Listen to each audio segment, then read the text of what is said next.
Bond scheme రద్దు, అవి రాజ్యాంగ విరుద్ధం అంటూ సుప్రీం తీర్పు, వెంటనే ఆపివేయాలంటూ ఎస్బీఐకి ఆర్డర్. ఇప్పటికే జారీ చేసిన వాటి వివరాలు కోరిన బెంచ్ మార్చి 31లోగా వెబ్సైట్ లో ఉంచాలంటూ ఈసీఐకి సూచన. సిజేఐ నేతృత్వంలోని 5 జడ్జీల రాజ్యాంగ ధర్మాసనం తీర్పు అంటూ దండం పెట్టాలి సుప్రీంకోర్టుకు. నిజంగా ఎంత గొప్ప మాట అంటే ఇది. రాజకీయ పార్టీలు అందుకునే విరాళాలలో పారదర్శకత కోసం కేంద్రం తీసుకొచ్చిన ఎలక్టోరల్ బాండ్ స్కీమ్ ను సుప్రీంకోర్టు తప్పుపట్టింది. పారదర్శకత కన్నా గోప్యత ఎక్కువ ఉందని, విరాళాలు ఎవరికి ఎంత ఇస్తున్నారనే వివరాలు తెలియడం లేదని వ్యాఖ్యానించింది. ఇది రాజ్యాంగం భారత పౌరులకు కల్పించిన భావ ప్రకటన స్వేచ్ఛ, సమాచారం తెలుసుకునే హక్కులకు విరుద్ధంగా ఉందని బెంచ్ పేర్కొంది. ఈ క్రమంలో ఎలక్టోరల్ బాండ్ల జారీని వెంటనే నిలిపివేయాలని స్టేట్ బ్యాంక్ ఆఫ్ ఇండియాను ఆదేశించింది. ఈ మేరకు సుప్రీంకోర్టు ప్రధాన న్యాయమూర్తి జస్టిస్ జీవై చంద్రచూడ్ ఆధ్వర్యంలోని 5 జడ్జీల రాజ్యాంగ ధర్మాసనం గురువారం చారిత్రాత్మక తీర్పు వెలువరించింది. రాజకీయ పార్టీలకు విరాళాలు ఇచ్చిన వారి పేర్లను రహస్యంగా ఉంచడం అంటే ఇన్కమ్ ట్యాక్స్ యాక్ట్ ను దుర్వినియోగం చేయడమే. కంపెనీలు ఇచ్చే విరాళాలు పూర్తిగా క్విడ్ ప్రోకో ప్రయోజనాలకు దోహదపడేలా ఉంటాయి. కంపెనీలు ఇచ్చే విరాళాలను తప్పనిసరిగా ప్రజలకు చెప్పాలి. రాజకీయ పార్టీలు ఎన్కాష్ చేసిన ప్రతి ఎలక్టోరల్ బాండ్ వివరాలను ఈసీఐకి తప్పనిసరిగా వెల్లడించాలని చెప్పి సుప్రీంకోర్టు చెప్పింది. అసలు ఈ ఎలక్టోరల్ బాండ్ లేనిది దీని వెనకాలండే మతలబ్ ఏంది? ఒకసారి బోర్డు పెట్టాను. ఈ ఎలక్టోరల్ బాండ్స్ ఏంటివి, దీని వెనకాలండే మాయాజాలం ఏంది, దీన్ని రాజకీయ పార్టీలు ఎట్లా దుర్వినియోగం చేస్తా ఉన్నాయి, దీని ద్వారా ఎవరు లాభపడతా ఉన్నారు, ఎవరు నష్టపోతా ఉన్నారు, ఈ అంశాన్ని ఒక్కసారి చూద్దాం.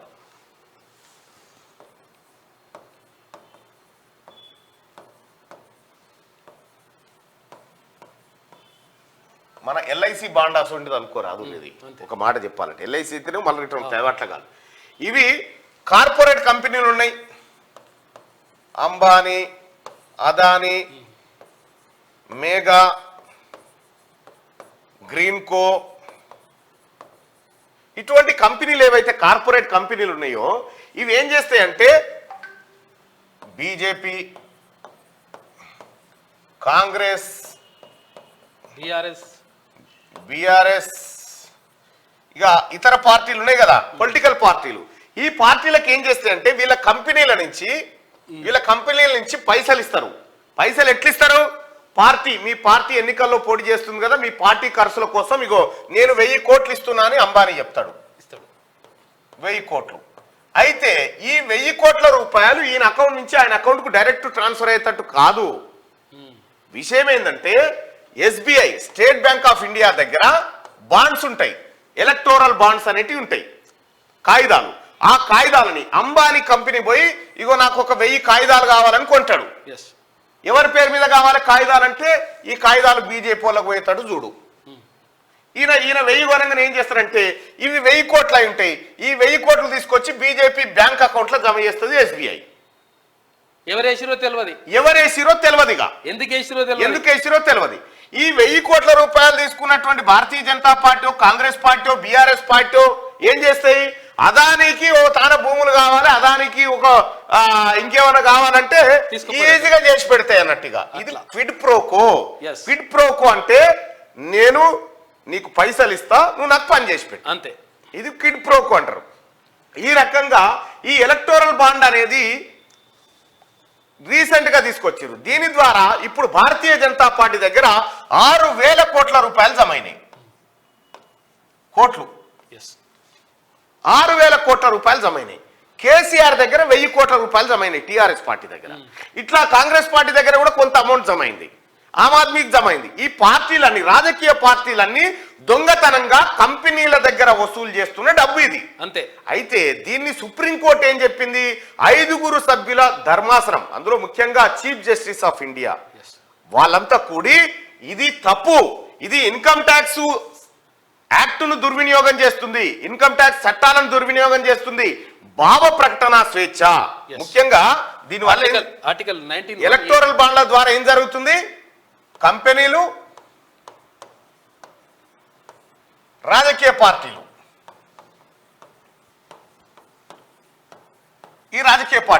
ఈ రెండింటికి లాభం జరుగుతుంది. వీడు పైసలు ఇస్తాడు, వీళ్ళు తీసుకుంటారు, ఇలా పనులు చేసి పెడతారు. అయితే ఇక్కడ భారత రాజ్యాంగం ఉంది. భారత రాజ్యాంగంలో భావ ప్రకటన స్వేచ్ఛ అనేది ఉంది. ప్రజలకు స్వేచ్ఛగా భావాన్ని వ్యక్తం చేసుకునేటువంటి హక్కు ఉంది. ప్రజలకు సమాచారాన్ని తెలుసుకునేటువంటి హక్కు ఉంది. ప్రజలకు ఏం జరుగుతుందో ప్రతి విషయాన్ని తెలుసుకునే హక్కు ఉంది. కాబట్టి ఇవి తప్పు. ఇప్పుడు ఈ కంపెనీ ఓడు ఇన్కమ్ ట్యాక్స్ కట్టకుండా రాజకీయ పార్టీకి ఇచ్చుడేంది?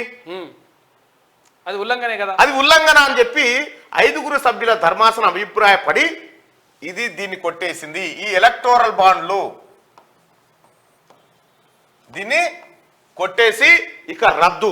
అయితే దరిద్రం ఏంటంటే ఇప్పటికే దులుపుకోవాల్సిన దులుపుకున్నాడు, అయిపోయింది. అంత అయిపోయినాక రద్దు అయిపోయింది. ఇప్పుడు మిగతా పార్టీలు ఏవైతే ఉన్నాయో, కాంగ్రెస్ లేకపోతే అధికారంలో లేని పార్టీలు ఏవైతే ఉన్నాయో వాటికి అందకుండా అయిపోయింది. అందకుండా అయిపోయింది. సమాచార హక్కు చట్టం కింద కూడా ఆ వివరాలు ఇయ్యరు. సమాచార హక్కు చట్టం కింద కూడా ఈ కంపెనీ రాజకీయ ఎలక్టోరల్ బాండ్లు ఎన్ని కొన్నది, ఎవరికి ఇచ్చింది అనే వివరాలు కూడా ఇయ్యారన్నట్టు. అంత సీక్రెట్ గా ఓ రకంగా చెప్పాలంటే ఇది ఇంకొక లీగల్ గా దోపిడీ అన్నట్టు. ఇది అంతే, లీగల్ గా ఇల్లీగల్ దోపిడీ ఇది. అంతే.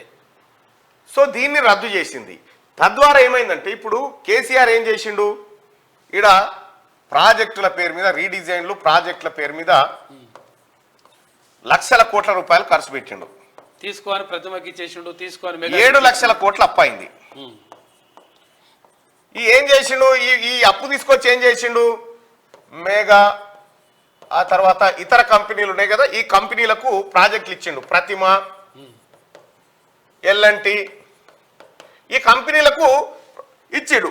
ఇచ్చిన తర్వాత ఏమైంది, ఈ కంపెనీలకు 10 రూపాయల పనిచేసిన కంపెనీలకు 100 రూపాయలు ఇచ్చిండు.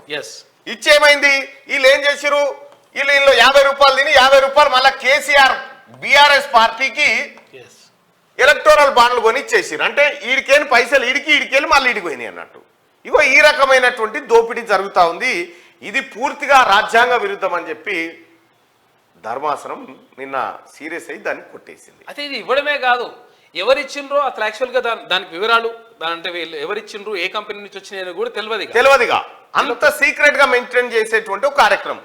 ఇట్లా ఈ రకంగా దోపిడీ జరుగుతూ ఉందని చెప్పి నిన్న భారత రాజ్యాంగ సుప్రీంకోర్టు ధర్మాసనం సీరియస్ అయింది. ఇక బాండు వివరాలు ఈసీఐకి తప్పనిసరిగా వెల్లడించాలి.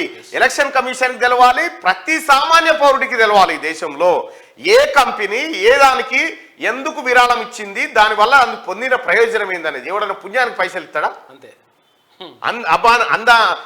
ఎవరు మన అంబానో అదానో లేకపోతే గ్రీన్ కోనో ఇంకోటో మన్నో మశాడమో వీళ్ళందరూ ఎందుకు ఇస్తారు పార్టీలకు పైసలు అనంటే ఆ పార్టీల ద్వారా ఆ వ్యక్తుల ద్వారా ప్రయోజనాన్ని తిరిగి పొందడం కోసం చేస్తాయి అన్నట్టు. సో ఎలక్టోరల్ బాండ్ స్కీమ్ రద్దు అంటూ అవి రాజ్యాంగ విరుద్ధం అంటూ సుప్రీంకోర్టు తీర్పునిచ్చింది. వెంటనే ఆపివేయాలంటూ ఎస్బీఐకి ఆర్డర్ ఇచ్చింది.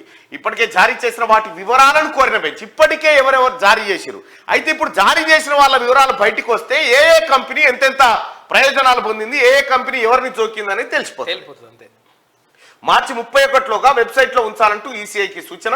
సిజేఐ నేతృత్వంలోని 5 జడ్జీల రాజ్యాంగ ధర్మాసనం తీర్పునిచ్చింది.